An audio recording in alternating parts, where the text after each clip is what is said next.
আমরা আলোচনা করব এখন পবিত্র কুরআনুল কারীমের সূরাতুল হজ্জের একটি আয়াত 34 নম্বর আয়াত। আল্লাহ রাব্বুল আলামিন বলেন, বিসমিল্লাহির রহমানির রহিম, ওয়ালিকুল্লি উম্মাতিন জাআলনা মানসাকান লিয়াযকুরাসমাল্লাহি আলা মা রাযাকাহুম মিম মিম বাহিমাতিল আনআম। আল্লাহ রাব্বুল আলামিন বলেন, ওয়ালিকুল্লি উম্মাতিন, প্রত্যেক উম্মতের জাতির জন্য, জাআলনা মানসাকান, কুরবানিকে আমি নির্ধারণ করে দিয়েছিলাম, কুরবানি বিধিবিধান দিয়েছিলাম, লিয়াযকুরাসমাল্লাহ, যেন তারা আল্লাহকে স্মরণ করতে পারে, আলামা রাযাকাহুম, আমি যে তাদের রিজিক দিয়েছি, মিম বাহিমাতিল আনাম, চতুর্থ গৃহপালিত পশু থেকে, তা থেকে যেন তাদেরকে আমি যে রিজিক দিয়েছি তার উপর যেন তারা আল্লাহর নাম স্মরণ করতে পারে। এই জন্য আমি প্রত্যেক জাতিকে কি দিয়েছি? কুরবানির বিধান দিয়েছিলাম। আসুন আমরা এই আয়াতটা তারকিব করি। ওয়াউল হরফে আতফ, লাম হচ্ছে হরফে জর, কুল্লুন হচ্ছে লাজিমাতুল ইজাফাত, এটা মুজাফ, উম্মাতিন হচ্ছে মুজাফ ইলাইহি, মুজাফ ইলাইহি মিলে মাজরুর, হরফে জার মাজরুর মিলে মুতাআল্লিক মুকদ্দাম, জাআলনা ফিল জমির আনা ফাইল, জাআলনা ফিল ফাইল, মানসাকান মাফউল বিহি, তাহলে ফিল ফাইল মাফউল বিহি আর মুতাআল্লিক মুকদ্দাম, এখানে হচ্ছে জুমলায়ে ফিলিয়া। তো আমরা এখানে যখন জুমলা করব না, আমরা সমস্ত আয়াতটারে একসাথে জুমলা করব। তারপর হচ্ছে লিয়াজ কুরু, এই লামটা হচ্ছে লামে তালিল, অর্থাৎ এটা হরফে জারের লাম। তো এটা মুজারের আগে আসে, শেষে নুনে এরাবি বিলুপ্ত করে দেয়। ইয়াজ কুরু, ইয়াজ কুরু না ছিল, ইয়াজ কুরু হইছে। ইয়াজ কুরু ফেল, আর জমির হলো তার ফাইল, ইসমুল হলো মুজাফ, আল্লাহ হলো মুজাফ ইলাইহি, মুজাফ ইলাইহি মিললে মফুলে বিহি, ফেল ফাইল মফুলে বিহি। এরপর হলো আলা, আলা হচ্ছে হরফে জর, মা হচ্ছে মায় বৌসুলা, রাজাকা হলো ফেল, হুয়া জমির হলো ফাইল, হুম হলো মফুলে বিহি। তারপর হলো মিম বাহিমাতিল আনাম, মিন হচ্ছে হরফে জর, বাহিমাতুল মুজাফ, আর নাম হচ্ছে মুজাফ ইলাইহি, মুজাফ ইলাইহি মিলে মিন হরফে জারে মাজরুর, জার মাজরুর মিলে মুতাআল্লিক হচ্ছে আপনার এই রাজাকা হুম, ফিল ফাইল মফুল বিহি, এবং মুতাআল্লিক মিলে হচ্ছে মা ইসমে মৌসুল আর সেলা, মা ইসমে মৌসুল আর সেলা মিল্লা, মৌসুল এবং সেলা মিল্লা, আলা হরফে জারে হচ্ছে মাজরুর, জার মাজরুর মিলে হচ্ছে মুতাআল্লিক। এখন ইয়াজকুরুসমাল্লাহি, ইয়াজকুররা রুসমাল্লাহি, ফিল ফাইল আর মফুলে বিহি মিল্লা এবং মুতাআল্লিক মিল্লা, জুমলায়ে ফিলিয়া হইয়া, লাম হরফে জারের, লামে তালিল যেটা, যে লামটা কারণের বোঝানোর জন্য আসে, এটার হচ্ছে হরফে জারের মাজরুর, জার মাজরুর মিললে লাম হরফে জার, আর এগুলা সব বাক্য মিললে হইছে মাজরুর, জার মাজরুর মিললে মুতাআল্লাক। এখন আসেন আমরা যে প্রথম বাক্যটা পড়ছিলাম, ওয়ালিকুল্লি উম্মাতিন জাআলনা মানসাকান, এই সবটি মিললে হইছিল ফিল ফাইল মফুল বিহি মুতাআল্লিক মুকদ্দাম, আর এদিকে হচ্ছে মুতাআল্লাক, এই সবটি মিলে হচ্ছে জুমলাতুন ফিলিয়াতুন। আশা করি আপনারা এটা বুঝতে পারছেন।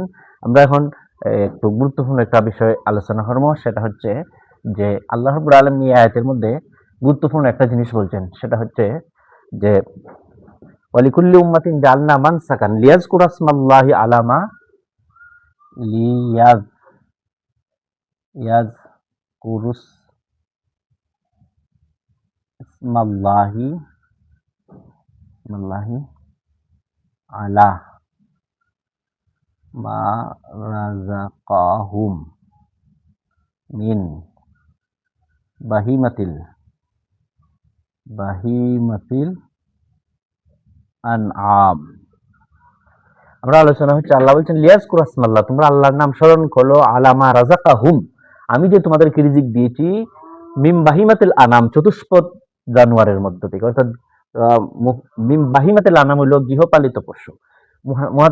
মুফাসসিরিনে কেরাম এই আয়াতের ব্যাখ্যায় বলেছেন যে গৃহপালিত পশু যেগুলোর উপর আমরা কুরবানি করব, কুরবানিকৃত পশু, তাফসির কারকরা, তাফসির ইবনে কাসির, তাফসিরে আপনি মাযহারি যদি দেখেন, তাফসিরে আপনি তাফসিরে নইমি দেখেন, তাফসিরে খাজাইনুল ইরফান দেখেন, তাফসিরে তাবারি দেখেন, তাফসিরে মাআলিমুত তানজিল দেখেন, তাফসিরে জালালাইন দেখেন।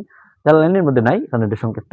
আপনি অন্যান্য যত তাফসির দেখবেন, অধিকাংশ তাফসিরের মধ্যে দেখবেন মিম বাহিমাতিল আনাম মানে চতুষ্পদ জন্তু, গৃহপালিত জন্তু।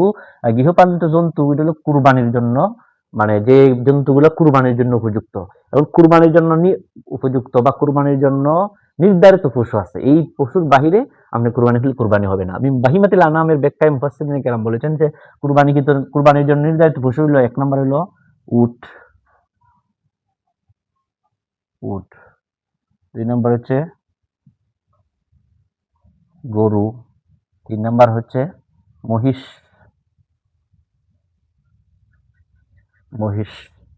চার নম্বর হচ্ছে ছাগল, পাঁচ হচ্ছে দুম্বা, ছয় হচ্ছে ভেড়া, এই যে ভেড়া। মিম বাহিমাতিল আনামের ব্যাখ্যায় মুফাসসিরিনে কেরাম বলেছেন আমরা কুরবানির জন্য উপযুক্ত পশু হইল ছয়টা, এই ছয়টা দ্বারা ওই কুরবানি করতে হবে, যে কথা আল্লাহ বলছেন লিয়াজ কুরাসমাল্লাহি আলা মা রাযাকাহুম মিন বাহিমাতিল আনাম। বাহিমাতিল আনাম হলো এই ছয়টি: উট, গরু, মহিষ, ছাগল, বেড়া, দুম্বা, বেড়া। এই ছয়টি জিনিস দ্বারা আমাদের কুরবানি করতে হবে। এই ছয়টি পশুর বাহিরে আর কোনো পশু দ্বারা কুরবানি হলে কুরবানি হবে না। আর এখানে আরেকটি গুরুত্বপূর্ণ বিষয় হলো উটের বয়স হতে হবে অবশ্যই 5 বছর, গরুর বয়স হতে হবে অবশ্যই 2 বছর, মহিষের বয়স হতে হবে অবশ্যই 2 বছর, ছাগল বয়স 1 বছর, দুম্বার বয়স 1 বছর, বেড়ার বয়স 1 বছর। তবে দুম্বা যদি 6 মাসে দেখা যায় 1 বছরের মতন বড়সড় হয়ে গেছে, তাহলে অনুমতি আছে। তবে এগুলা এই তিনটারই 1 বছর হতে হবে। আর গরু এবং মহিষের 2 বছর, আর উট 5 বছর হতে হবে। এর কম বয়সে যদি পশু হয় কুরবানি, তাহলে কুরবানি হবে না। অনেকে হয় যে কুরবানির ক্ষেত্রে যে গরুর কেন শিং উঠলো না, গরুর কেন দাঁত পড়লো না, এগুলো শর্ত নয়। মূল শর্ত হইলো তার বয়স হইতে হবে 2 বছর। 2 বছর যদি গরু এবং মহিষের না হয়, তাহলে এই গরু এবং মহিষ দ্বারা কুরবানি হবে না। উটেরও যদি 5 বছর না হয়, তাহলে এইটা দ্বারা কুরবানি হবে না। আর ছাগল, দুম্বা, বেড়া এগুলো অবশ্যই 1 বছর হতে হবে। ইনশাল্লাহ আমরা এটা বুঝতে পারছি। আশা করি সকলে বুঝবেন এখান থেকে। সকলকে ধন্যবাদ। আসসালামু আলাইকুম ওয়া রাহমাতুল্লাহি ওয়া বারাকাতুহু।